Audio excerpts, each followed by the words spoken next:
കടച്ചക്ക കറി ഉണ്ടാക്കിയാലോ? പച്ച കടച്ചക്കയാണെങ്കിൽ മുളഞ്ഞു കാണും. അതുകൊണ്ട് കയ്യിൽ കുറച്ച് വെളിച്ചെണ്ണ എടുത്ത് തിരുമിയതിന് ശേഷം അരിയാൻ തുടങ്ങുക. ഇനി ഇതിൻ്റെ തൊലി ചെത്താം. ഇതിൻ്റെ പച്ച കളർ ജസ്റ്റ് കളയുക. കൂടുതൽ ഇറക്കി ചെത്തേണ്ട ആവശ്യമില്ല.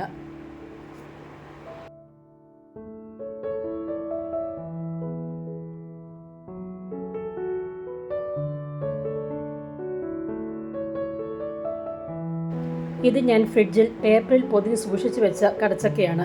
3-4 ദിവസമായി എനിക്കിത് കിട്ടിയിട്ട്. ഇതിൻ്റെ തൊലിക്ക് ഇങ്ങനെ നിറമാറ്റമുണ്ടായെങ്കിലും അകമേ ഒരു കുഴപ്പവുമില്ല. ആദ്യമേ തന്നെ ഒരു പാത്രത്തിൽ വെള്ളം എടുത്ത് വെച്ചതിന് ശേഷം അതിലേക്ക് 1 ടീസ്പൂൺ ഉപ്പും 2 ടേബിൾ സ്പൂൺ മഞ്ഞൾപ്പൊടിയും ഇടുക. ഇതിലേക്ക് വേണം കടച്ചക്ക അരിഞ്ഞിടാൻ. അരിയുമ്പോൾ കടച്ചക്ക കറക്കാതിരിക്കാൻ വേണ്ടിയാണ് നമ്മളിങ്ങനെ ചെയ്യുന്നത്.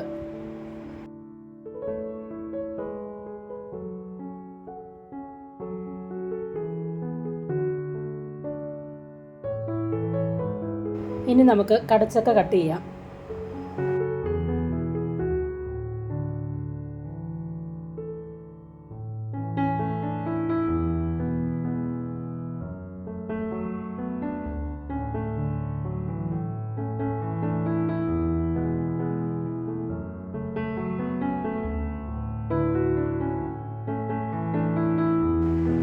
ഇതിൻ്റെ കൂഞ്ഞിയായിട്ടുള്ള ഭാഗം കളയണം.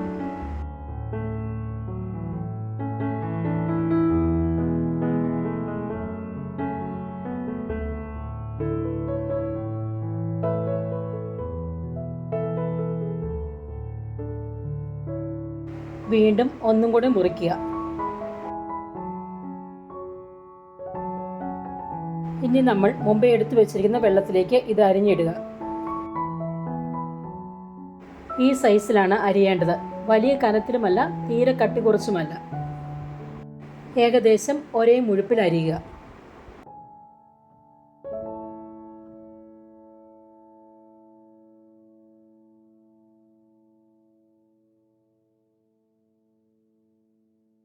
ഇത് നന്നായി കഴുകി വാരുക. ഞാനിത് 3 പ്രാവശ്യം കഴുകി വാരി കുക്കറിലേക്ക് ഇട്ടു. ഇതിലേക്ക് 1.5 ഗ്ലാസ് വെള്ളം ഒഴിക്കുക.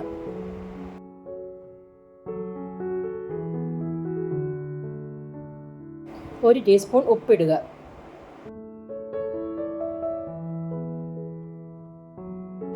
ഒരു ടീസ്പൂൺ മഞ്ഞൾപ്പൊടി ഇടുക.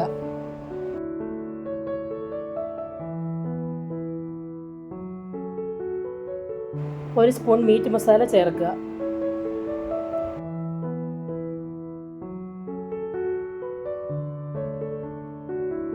അഞ്ചിട്ട് ചുവന്നുള്ളി അരിഞ്ഞത് ചേർക്കുക. വെളുത്തുള്ളി 3 എണ്ണം, ഇഞ്ചി ഒരു ചെറിയ കഷ്ണം നീളത്തിൽ അരിഞ്ഞത്,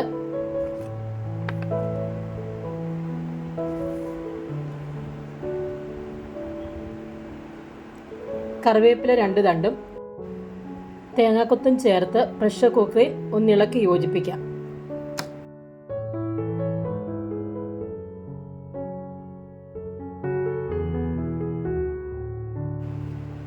ഞാൻ മീഡിയം ബർണറിൽ ഹൈ ഫ്ലെയിമിലാണ് വെച്ചത്.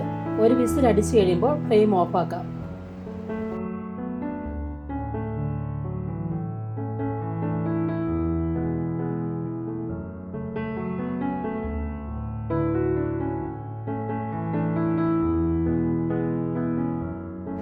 ഒരു ചീനിച്ചട്ടി സ്റ്റവിൽ വെച്ച് 1 ടീസ്പൂൺ എണ്ണ ഒഴിച്ച് 5-6 ചെറിയ ഉള്ളി ചെറുതായി അരിഞ്ഞത് ഇടുക.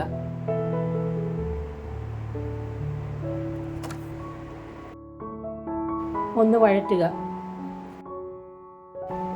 ഇതിലേക്ക് ഒരു ചെറിയ കഷ്ണം ഇഞ്ചി നീളത്തിൽ അരിഞ്ഞത് ചേർക്കുക.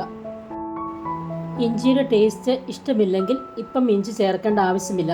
എനിക്ക് ഇഷ്ടമായതുകൊണ്ട് ഞാൻ ചേർത്തതേ ഉള്ളൂ.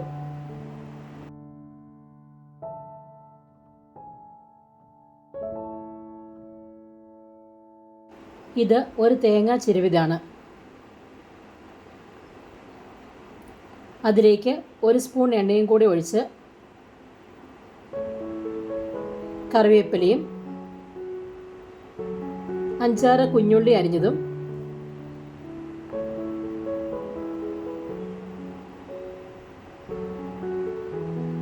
ഒരു ചെറിയ കഷ്ണം ഇഞ്ചിയും കൂടെ അരിഞ്ഞതും കൂടെ ചേർത്ത് ഒന്ന് വറുത്തെടുക്കുക. മീഡിയത്തിലോ സിമ്മിലോ ഒക്കെ ഇട്ടേ വറക്കാവുള്ളേ. നമ്മൾക്ക് നേരം ഉള്ളപ്പോൾ തേങ്ങ വറുത്ത് ഫ്രിഡ്ജിൽ സൂക്ഷിച്ചാൽ ഇങ്ങനെ ഒരു കറി ഉണ്ടാക്കുമ്പോൾ എടുത്ത് ഉപയോഗിക്കാം. അതിൻ്റെ ഒരു വീഡിയോ ഞാൻ ചെയ്തിട്ടുണ്ട്. അതിൻ്റെ ലിങ്ക് ഡിസ്ക്രിപ്ഷൻ ബോക്സിൽ കൊടുത്തേക്കാം.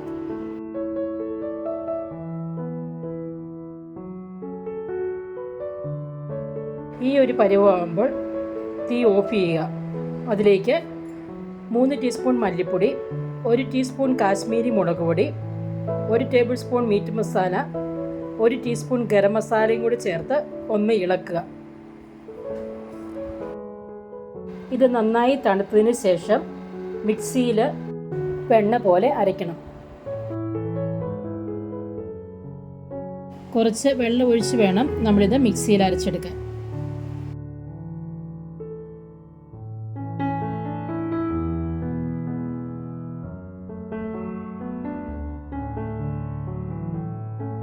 ഇനി കുക്കർ ഒന്ന് തുറന്ന് നോക്കാം.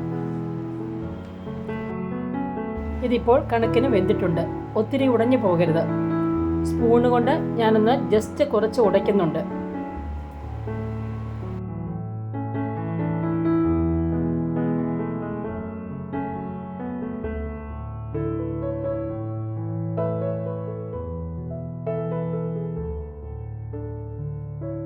ഈ സമയത്ത് ഉപ്പുണ്ടോ എന്ന് നോക്കാം. ഇതിന് ഉപ്പുണ്ട്, അതുകൊണ്ട് ഞാൻ വീണ്ടും ചേർക്കുന്നില്ല.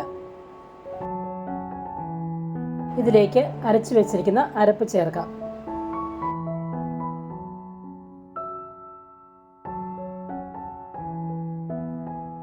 ഇതൊരു നല്ല കുറിയ പരുവായതുകൊണ്ട് ഞാൻ കുറച്ച് ചൂടുവെള്ളം കൂടെ ചേർക്കുന്നുണ്ട്.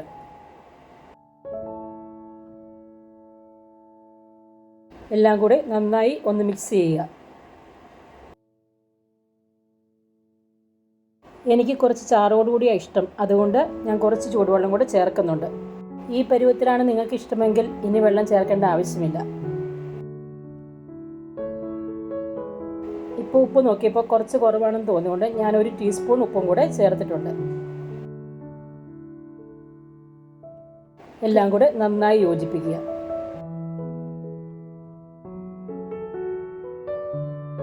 തേങ്ങാക്കൊത്തൊക്കെ ഇട്ട് രുചികരമായ കടച്ചക്ക കറി റെഡിയായിട്ടുണ്ട്.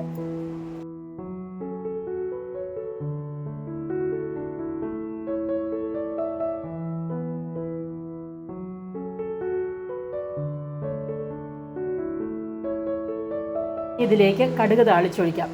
കടുക് താളിക്കുന്നതിനായിട്ട് 1 ടീസ്പൂൺ എണ്ണ, കടുക്, 5-6 കുഞ്ഞുള്ളി ചെറുതായി അരിഞ്ഞത്, കുറച്ച് കരിവേപ്പില എന്നിവ ആഡ് ചെയ്യണം.